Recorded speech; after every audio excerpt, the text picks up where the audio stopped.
Y otro de los retos del presidente Abelardo de la Espriella sin duda tiene que ver con la economía, porque durante los próximos 4 años se enfrentará a uno de los entornos económicos más complejos y retadores de las últimas décadas. Temas como el descuadre en las finanzas públicas, la elevada deuda o el bajo crecimiento exigirán medidas urgentes, pero también reorientar la manera como se administra el Estado. En la transición hacia el nuevo gobierno, la economía es quizás el tema sobre el cual hay más reflectores puestos.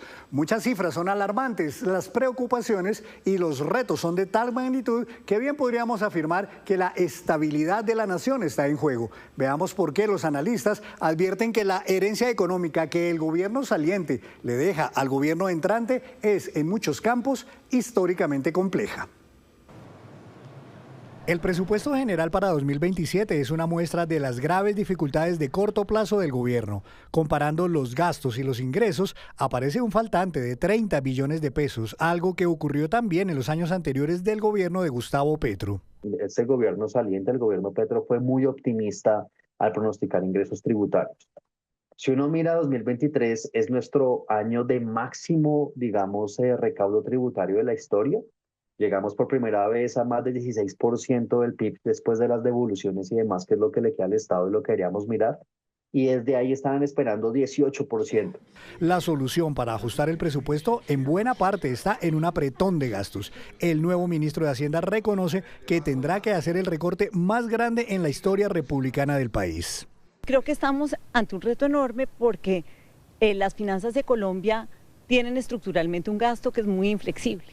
No es como que uno de un día para otro pueda mañana ya recortar. ANIF ha hecho una propuesta de un ajuste fiscal de 3 puntos del PIB, donde el grueso, casi 2 puntos, son gracias a mejorar la eficiencia del gasto y obviamente poner en cintura, por ejemplo, el gasto burocrático o incluso los salarios de los funcionarios públicos. Pero aún hay un problema financiero mucho más estructural. La deuda del gobierno nacional se elevó hasta 1.167 billones de pesos. Solo en los últimos 4 años aumentó en 363 billones de pesos. Este año, solamente para dar una cifra, el gobierno estima un déficit que va a ser ligeramente inferior al 6% del PIB. Pero los cálculos independientes, los analistas, el Comité Autónomo de la Regla Fiscal hablan de un déficit que podría llegar a casi el 8% del PIB. Apenas comenzando y con la olla raspada, el gobierno entrante deberá pagar compromisos por 149 billones de pesos en este semestre y 40 billones más el año que viene. Y ni qué decir de las llamadas vigencias futuras. El gobierno de Gustavo Petro firmó obligaciones y contratos que bloquean recursos enormes de los años venideros. El monto de vigencias futuras aumentó de cerca de 180 billones en el año 2025 a 260 billones. Estamos hablando de un incremento histórico cercano al 40% de vigencias futuras. Pero también es claroscuro el entorno económico del país en general. El crecimiento de la economía cayó en 2023 a menos del 1% y apenas ahora se está recuperando a niveles del 2,6%. En 2027 de nuevo caerá ese crecimiento. Este año que acaba de terminar, 2025, la economía cerró con la tasa de inversión más baja en 20 años, de apenas el 16% del PIB. Colombia tenía tasas de inversión del 21-22%. La inflación volvió a subir, alcanzó en 2023 su punto más alto, por encima del 13%, y ha bajado, pero aún es del doble de la meta fijada.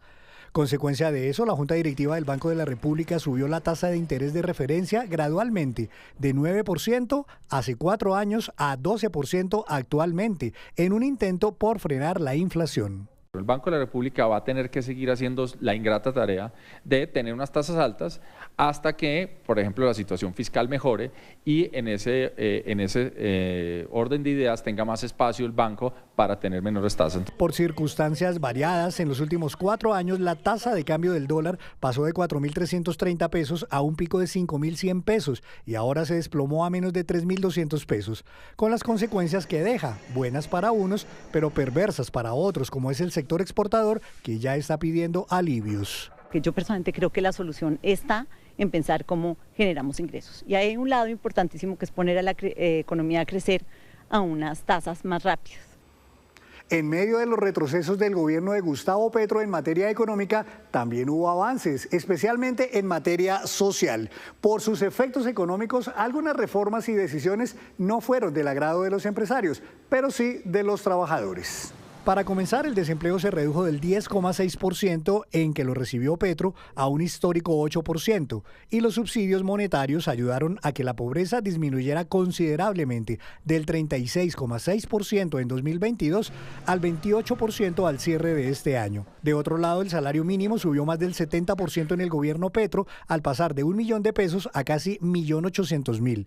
Los trabajadores beneficiados quedaron felices, pero esto tuvo repercusiones.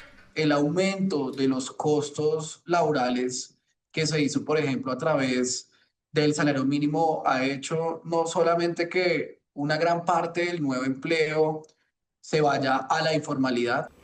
Como vemos, las tareas del nuevo gobierno serán difíciles por los enormes retos que tiene por delante. Dicen los expertos que las soluciones no serán todas en los primeros meses. Algunas serán progresivas, otras tardarán, dadas las limitaciones presupuestales. Sin embargo, el nuevo gobierno viene anunciando diferentes medidas con las cuales atacar estos problemas. Por ejemplo, eliminar entidades que tienen funciones duplicadas, recortar gastos de funcionamiento, reperfilar la deuda del gobierno nacional para hacerla más manejable, retomar cuanto antes la regla fiscal, también presentar una nueva reforma tributaria que reduzca la carga fiscal de las empresas y, por supuesto, estimular el crecimiento económico y el aparato productivo de nuestro país.